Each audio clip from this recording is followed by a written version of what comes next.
Bismillahirrahmanirrahim. Assalamu alaikum. My name is Ali Raza and welcome to Pengrafty. Dawn editorials का हम करेंगे analysis with practice question. इस lecture के अंदर टुडे इज 12 ऑफ फरवरी 2024। ये रहे वो वाले एरिया जिसके अंदर आपको ये हेल्पफुल रहेगा। इंग्लिश ऐसे के अंदर, करंट अफेयर के अंदर, पाकिस्तान अफेयर के अंदर, सोशल साइंसेज के जो आपके ऑप्शनल सब्जेक्ट्स हैं उनके कुछ एरियाज को कवर करेगा, क्रिटिकल अप्रोच डेवलप करेगा, आर्गुमेंट बिल्डिंग जो है आपकी अप्रोच उसके ऊपर भी हेल्पफुल रहेगा ये आपके लिए। ये रहा जी आपका टुडे डॉन न्यूज़पेपर के एडिटोरियल्स और ओपिनियन वाला सेक्शन 1, 2 एंड 3। ये तीन के तीन एडिटोरियल्स जो हैं इस लेक्चर के अंदर डिस्कस किए जाएंगे। बाकी 1, 2, 3 एंड 4 ये वाला सेक्शन है आपका ओपिनियंस का। इसके लिए आप इस नंबर पर रजिस्ट्रेशन करवा सकते हैं। डिस्क्रिप्शन के अंदर आपको मिलेगा पीडीएफ लिंक इस लेक्चर का, टुडे न्यूज़पेपर का, आप डाउनलोड कर सकते हैं। व्हाट्सएप चैनल का लिंक है, वहां से आप ज्वाइन कर सकते हैं। 3 आप इसके चैप्टर्स बना देंगे। जो सा चैप्टर आप देखना चाहें वो देख सकते हैं। कोई क्वेश्चन है आप कमेंट सेक्शन के अंदर पूछ सकते हैं। और जी फीडबैक आपने जरूर देना है थ्रू कमेंट्स, और बताना है कि लेक्चर के बारे में, और आपने लाइक भी करना है और बाकी काम भी करने हैं। ये रहा जी आपका फर्स्ट एडिटोरियल, ग्लैरिंग इरेगुलरिटीज। कहना क्या चाहता है इसके अंदर?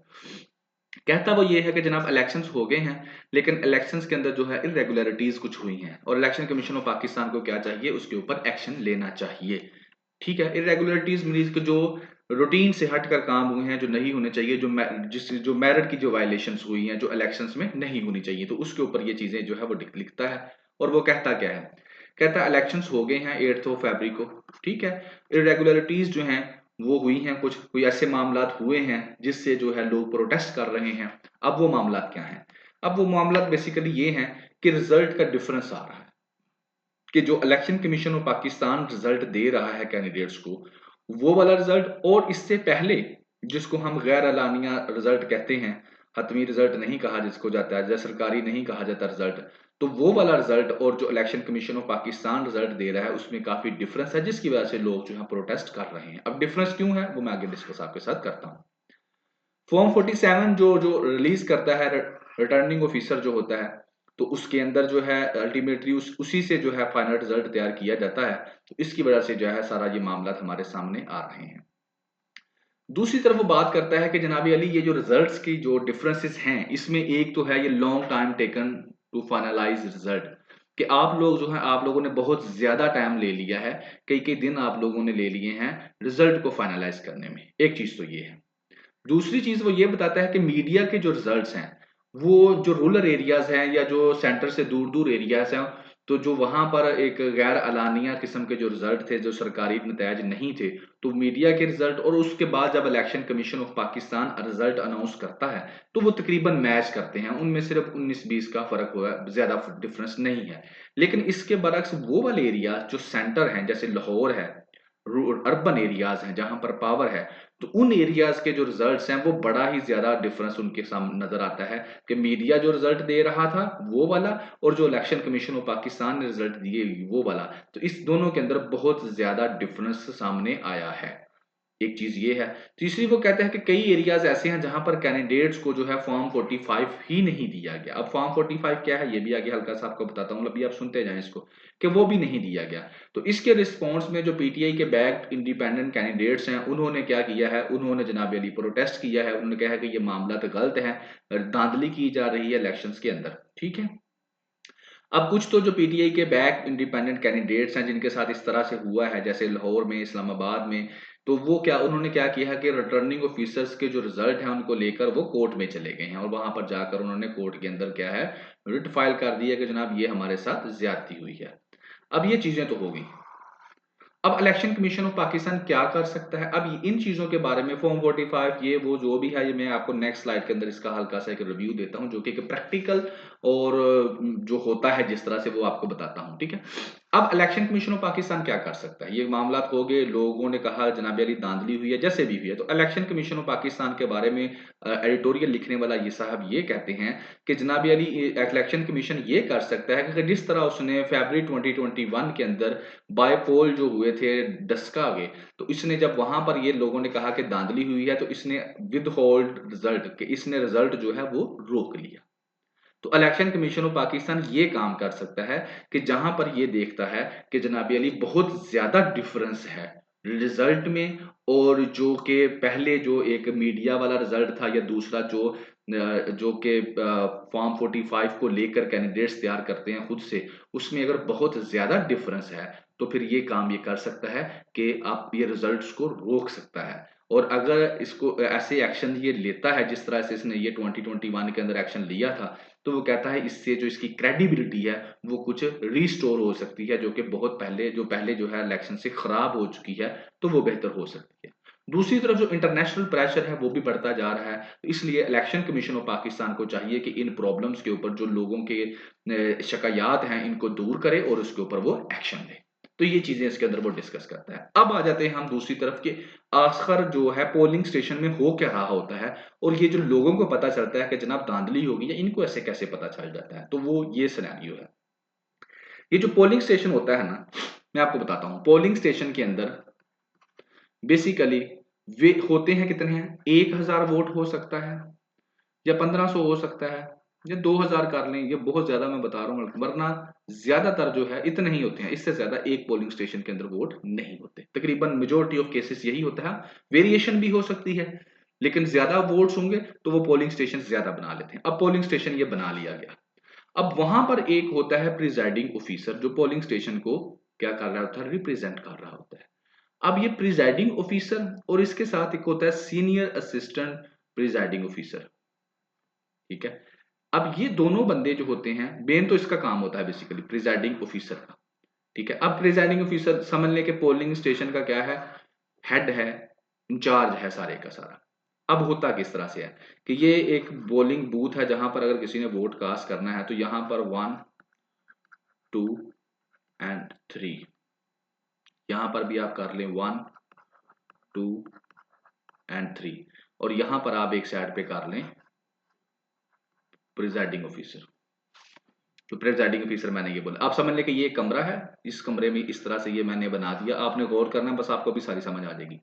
ये कमरा है, ये इसका दरवाजा है, कईयों का एक होता है कईयों का दो, यहां से एक आदमी आया, वो जाएगा इसके बाद। अब ये बंदा कौन है, ये वाला है आपका पोलिंग ऑफिसर, इसके पास उसकी लिस्ट होगी, ये उसकी लिस्ट में से क्या करेगा, ये 3 नंबर वाला क्या करेगा, ये पोलिंग ऑफिसर जो होता है, ये जो बंदा आया है, सिटीजन आया है, उससे उसका आईडी कार्ड देखेगा, लिस्ट के अंदर देखेगा, उसका नाम है, अगर है तो उसका जो क्या कर देगा, नाम वहां से काट देगा, उसके अंगूठे के ऊपर जो है एक मार्क कर देगा कि हाँ इसने वोट कास्ट करना है, ठीक है। उसके बाद वो आईडी कार्ड अगले जो है, अब ये कौन सा होगा, असिस्टेंट प्रिजाइडिंग ऑफिसर, और ये भी असिस्टेंट प्रिजाइडिंग ऑफिसर। इसके पास होगी नेशनल असेंबली की जो है एक लिस्ट जो दी होती है कॉपी, और इसके पास होगी प्रोविंशियल असेंबली की। अब ये इसी सिटीजन का जिसको यहाँ पर इसने मार्क किया है, ये इसका क्या करेंगे जनाब अली, इसके पर्ची एक काट कर दो दे देंगे, इसका नाम वगैरह लिखकर, उसके CCNSE वगैरह नंबर जो है वो लिखकर, इसका इस लिस्ट के मुताबिक आईडी कार्ड से देकर दोनों लिख के ये उसको दे देगा, ये उसको। अब ये बंदा जो है यहाँ से चलेगा, सिटीजन इस बूथ के पीछे जाएगा, वहां पर वो स्टैंप लगाएगा, यहाँ पर 2 बॉक्सेस पड़े होंगे, एक ग्रीन कलर का एक व्हाइट कलर का। तो ग्रीन कलर के अंदर वो क्या कर देगा, जो MNA की पर्ची है वो डाल देगा वोट, और इसके अंदर वो MPA की डाल देगा, ठीक है। उसके बाद वो बाहर चला जाएगा। अब इसी प्रोसेस के दौरान यहाँ पर जब ये वोट ये बंदा काट रहा होगा ना, जब ये इसका नाम काटेगा, तो ये वाले जो बंदे बैठे हैं इनको हम कहते हैं पोलिंग एजेंट, PA। अब ये बंदे जो होते हैं ये सारे के सारे सरकारी हैं, गवर्नमेंट एम्प्लॉयज है, ये गवर्नमेंट एम्प्लॉयज नहीं होते। ये है पाकिस्तान मुस्लिम लीग नवाज का एक रिप्रेजेंटेटिव, ये है पाकिस्तान पीपल पार्टी का, ये है PTI के, जितने भी पॉलिटिकल पार्टी उस इलाके में खड़ी हैं उनके पोलिंग एजेंट यहाँ पर बैठे होते हैं लिस्टें लेकर। तो जब ये बंदा यहाँ पर वोट कास्ट करता है, ये काटता है इसका नाम, ये बंदा वोट कास्ट करता है, तो ये सब के सब जो है उसका नाम यहाँ से काट देते हैं, और उसके बाद जो इसी तरह से ये प्रोसेस चलता रहता है, चलता रहता है, चलता रहता है। तो फॉर एग्जांपल हम फर्ज कर लेते हैं कि शाम तक जो है यहाँ पर 1000 बंदे ने वोट कास्ट कर दिया, ठीक है। तो अब इसकी लिस्ट में हमारी ये वाली जो लिस्ट है प्रिजाइडिंग ऑफिसर की, इसकी लिस्ट में भी 100 बंदे कट गए, इनके पास भी 100 बंदे की पर्ची कट गई, इनके पास भी 1000 बंदे की पर्ची कट गई, 1000 की, इसकी 1000। अब इन पोलिंग एजेंट्स को भी पता है कि 1000 वोट कास्ट हो गया है इस पोलिंग स्टेशन से।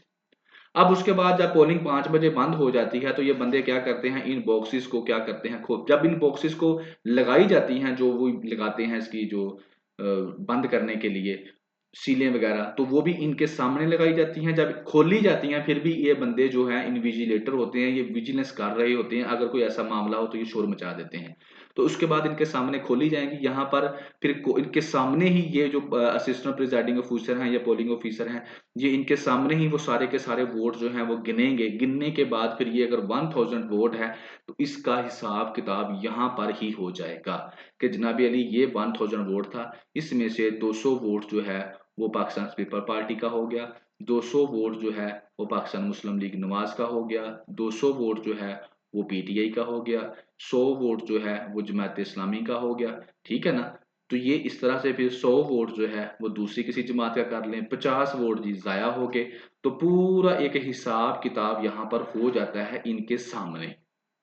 उसके बाद जब ये हिसाब किताब हो जाता है तो ये जो प्रिजाइडिंग ऑफिसर होता है ये सारी की सारी पैकिंग करने के बाद एक फॉर्म होता है 45 वाला, उसके ऊपर इसी तरीके से ये रिजल्ट तैयार करता है कि जिस तरह हम रिजल्ट तैयार करते हैं कि इंग्लिश में इतने नंबर, इंग्लिश ऐसे के अंदर इतने, पैसे के अंदर इतने, इसी तरीके से इसके ऊपर पूरा एक फॉर्म होता है। उसके ऊपर जितने कैंडिडेट्स खड़े हैं उनके नाम लिखे जाते हैं, उसके आगे उनके वोट जो कास्ट हुआ उनको वो लिखा जाता है, एंड पर जितने वोट जाया हो गए वो लिखा जाता है। और ये रिजल्ट एक तैयार करने के बाद इस रिजल्ट को ये प्रिजाइडिंग ऑफिसर जो है जाकर रिटर्निंग ऑफिसर जो है उसको जमा करवा देता है। और इसके साथ साथ ये वाला रिजल्ट जो है इसको भी दिया जाएगा, इसको भी दिया जाएगा, इसको भी दिया जाएगा। जितने पॉलिटिकल पार्टी के यहाँ पर बंदे एजेंट बैठे हुए हैं, पॉलिटिकल एजेंट, इन सबको एक एक कॉपी इस रिजल्ट की दी जाएगी। उसके बाद क्या होता है कि यहां से फिर वो कहते हैं जनाबी अली जब रिजल्ट तैयार होके डिक्लेयर होता है तो इन पोलिंग एजेंट को सबको पता है कि हमें कितने वोट पड़े हैं इस पोलिंग स्टेशन में। तो जितने फॉर एग्जांपल अगर 100 पोलिंग स्टेशन है उस हलके का, तो ये आराम से बैठकर जो है कैलकुलेशन कर लेते हैं कि हमारे वोट इतने बने हैं, हमारा जो है 25,000 वोट बन गया है। तो जब यहां पर 25,000 बन गया है तो यहां पर वो कहते हैं कैसे ये 14,000 हो गया, बाकी किधर गए। तो फिर पता चल जाता है कि जी धांधली हुई है, गलत किया इन लोगों ने, यहां पर जाकर जो है सारा काम खराब हो गया है। तो ये इस तरह से ये जो सारी की सारी जो है ना लड़ाई झगड़ा जो है फिर सामने आता है कि जो आप लोगों ने प्रिजाइडिंग ऑफिसर्स ने यहाँ पर रिजल्ट तैयार करके दिया, वो रिजल्ट बाद में जो रिटर्निंग ऑफिसर डिक्लेयर करता है या आगे पुट अप करता है इलेक्शन कमीशन ऑफ पाकिस्तान, वहां मैच नहीं करता। तो फिर जो है लोग फिर जो है शोर मचाते हैं और प्रोटेस्ट भी करते हैं।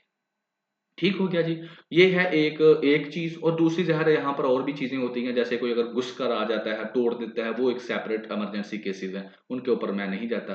तो मैंने कोशिश की है कि आपको सारा जो है ये समझा दूं कि कैसे इनको पता चल जाता है पोलिंग पॉलिटिकल पार्टीज को कि हमारे वोट जो हैं वो कम हो गए हैं, हमारे वोट स्टार्ट को तो हमारे वोट ज्यादा थे, सुबह कैसे कम हो गए, क्योंकि पोलिंग तो 5 बजे बंद हो चुकी थी। ठीक है, 5 बजे के बाद आपको पता है कितने वोट जो है कितने कास्ट हुए हैं। जब आपको रिजल्ट दे दिया जाता है तो फिर कई जगह पर ये फॉर्म 45 जो है ये दिया ही नहीं जाता। तो जहां पर तो दिया जाता है वहां पर तो क्लैरिटी हो जाती है। बहरहाल ये चीज थी।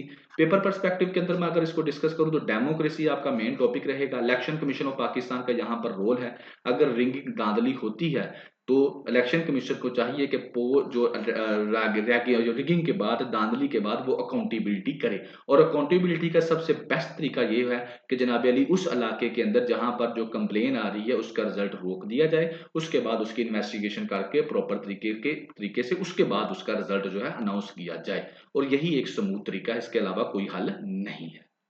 Independent test. अब इंडिपेंडेंट टेस्ट के अंदर सिर्फ ये बात है, इस एडिटोरियल के अंदर पूरे के अंदर जो डिस्कस करता है वो ये बात करता है कि पीटीआई के, आपको पता है अभी 8 फरवरी का जो रिजल्ट अनाउंस हुआ है तो मैक्सिमम जो सीटें हैं वो पीटीआई वालों ने, जो इंडिपेंडेंट कैंडिडेट्स हैं जो कि पीटीआई के बैक पे, जिनकी बैक पे पीटीआई खड़ी है, वो इंडिपेंडेंट कैंडिडेट्स ने सबसे ज्यादा सीटें जो हैं वो हासिल की हैं।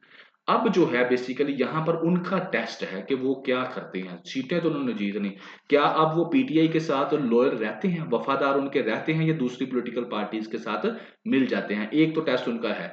दूसरा है इलेक्शन कमीशन ऑफ पाकिस्तान का कि वो इन इंडिपेंडेंट कैंडिडेट जो है इनका क्या हाल करता है, कि क्या उनके किस तरह से उनको कोई सहूलत प्रोवाइड करता है, उनको कोई टाइम देता है कि वो पीटीआई के साथ मिल जाएं, या उनको जल्दी जल्दी जो है कहेगा किसी पार्टी के साथ मिलो और किसी साइड पे लगो। तो यहाँ पर एक चीज ये भी है। बात करता है कि फर्स्ट टाइम हुआ है पाकिस्तान की हिस्ट्री में कि लार्जेस्ट नंबर ऑफ जो इंडिपेंडेंट कैंडिडेट हैं वो जीते हैं।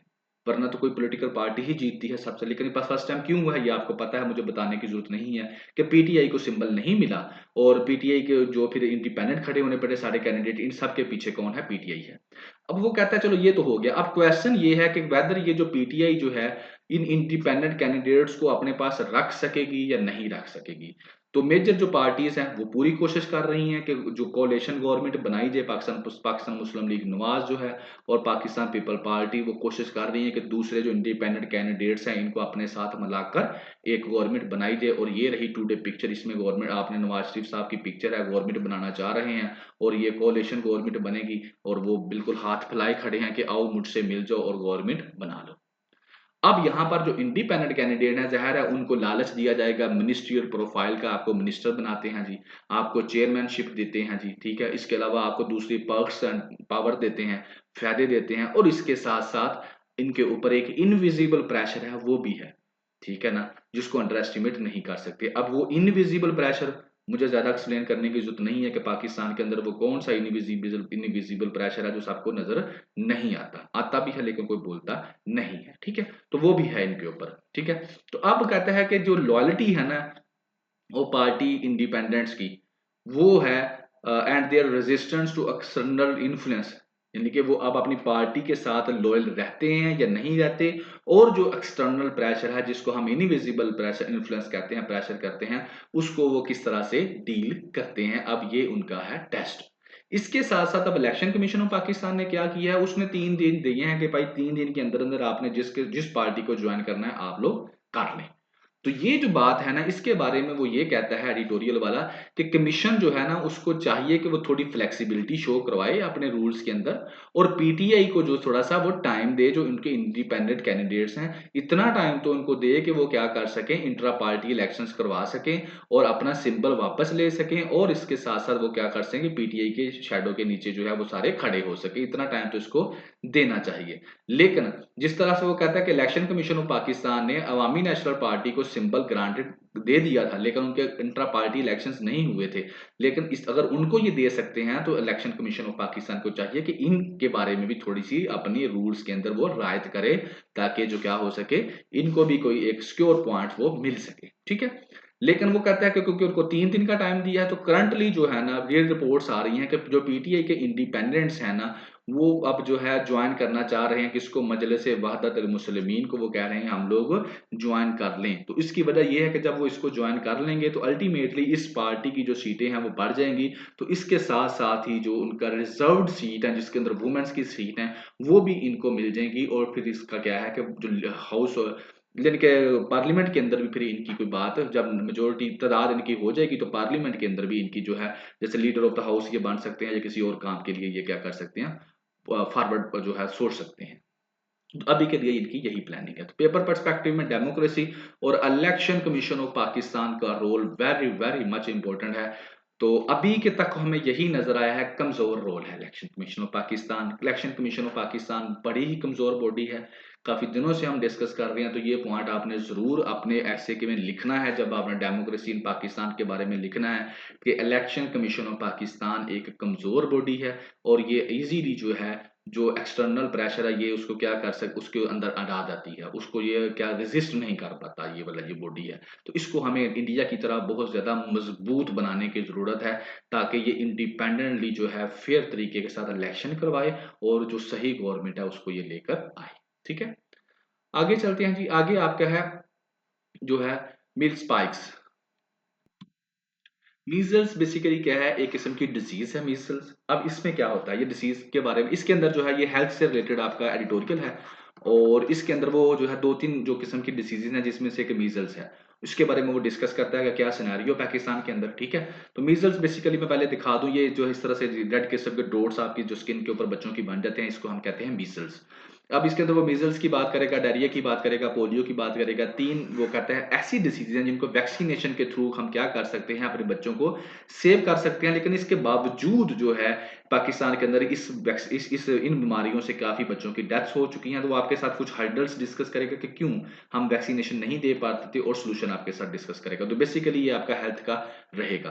कहता है बहुत सारे चिल्ड्रंस की जो है वो डेथ हो गई है। तकरीबन 104 जो चिल्ड्रन हैं उनकी पिछले साल 106 चिल्ड्रन की पिछले साल डेथ हुई थी। और ये जो डेथ हुई है ये ऐसी बीमारियों से हुई है जिनको हम वैक्सीन के थ्रू क्या कर सकते थे, इन बीमारियों से बच्चों को बचा सकते थे। और वो मैंने आपको बता दिया, measles is one of them. ठीक है, तो अब ये इन बीमारियों को लेकर वो कहता है कि एक किस्म की स्कीम जो है वो लॉन्च की गई है, एक्सपेंडेड प्रोग्राम ऑफ इम्यूनाइजेशन।